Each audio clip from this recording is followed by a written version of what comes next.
أنامل ناعمة وزينة أنثوية زاهية حملت رايات واعتراضات سياسية تندد وتقارع السياسة والسياسيين في مسيرة بدأت في ساحة الإرادة وتكشف الغالب على أنها تعارض قانون منع الاختلاط والحركة البرلمانية الكويتية، والمثير أنها تريد إبعاد الرجال من الحركة السياسية.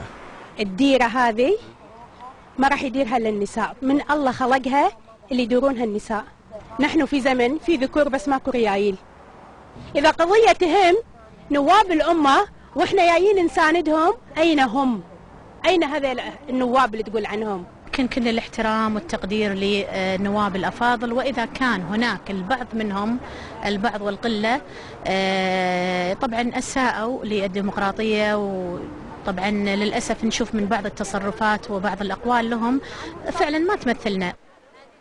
وفي هذه الأثناء انتقلنا للمتحدث الرسمي باسم الحركة السلفية، وهي إحدى الجهات التي طالها الاعتراض النسائي في هذه المسيرة، وصرح المتحدث بالتالي: نحن نرفض أن تجتمع مجموعة من النساء كما حصل اليوم لتصادر علينا حقنا في إبداء الرأي، لكن أن تأتي مجموعة من النساء الأخوات ويتلفظن بألفاظ لا نتوقع حقيقة أنها تكون صادرة عن ذوات عقول، كلفظ إحدى الأخوات التي قالت هذه البلد لا يديرها رجال، وفي هذا مساس حقيقة بالذات الأميرية وتعدي على أعلى سلطة في البلد.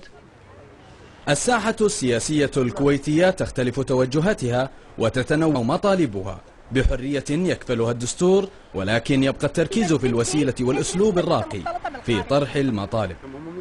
مسيرة تطعن برجال الكويت وأعضاء مجلس الأمة، فهل هذه الديمقراطية التي نريدها؟ راشد العجمي من ساحة الإرادة.